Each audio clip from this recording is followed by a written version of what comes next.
ঈদের ছুটিতে মিরপুরের জাতীয় চিড়িয়াখানায় ভিড় করেন হাজারো দর্শনার্থী। বিভিন্ন প্রাণী দেখতে শিশুদের নিয়ে আসেন বাবা মায়েরা।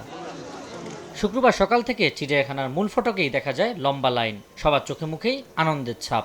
সাপ দেখেছি, হাতি দেখেছি, পাখি দেখেছি। ঈদের ছুটিতে বাড়ি যাওয়া হয়নি, যে কারণে এখানে বাঘ দেখলাম, আপনার সিংহ দেখলাম, কুমির দেখলাম। ঘুরতে আসছি ঈদের ছুটিতে, সব দেখে ভালো লাগতেছে। বাঘ, জিরাফ, জলহস্তী, বানর সহ বিভিন্ন পশু পাখির খাঁচাগুলোর সামনে দেখা যায় ব্যাপক ভিড়। তবে এবার চিড়িয়াখানায় বাড়তি আকর্ষণ অ্যালবিনো মহিষ ডোনাল্ড ট্রাম্প। সামনাসামনি দেখতে আসছিলাম যে এটা কেমন দেখতে। এটাই আসলে এখন বিশেষ আকর্ষণ, ডোনাল্ড ট্রাম্প। মোবাইলে ভিডিও দেখছি, কিন্তু এখন সরাসরি দেখে যাই। সাভারের ফ্যান্টাসি কিংডমেও ভিড় জমান অনেকে। গরমের মধ্যে সবার আগ্রহের কেন্দ্র ওয়াটার কিংডম।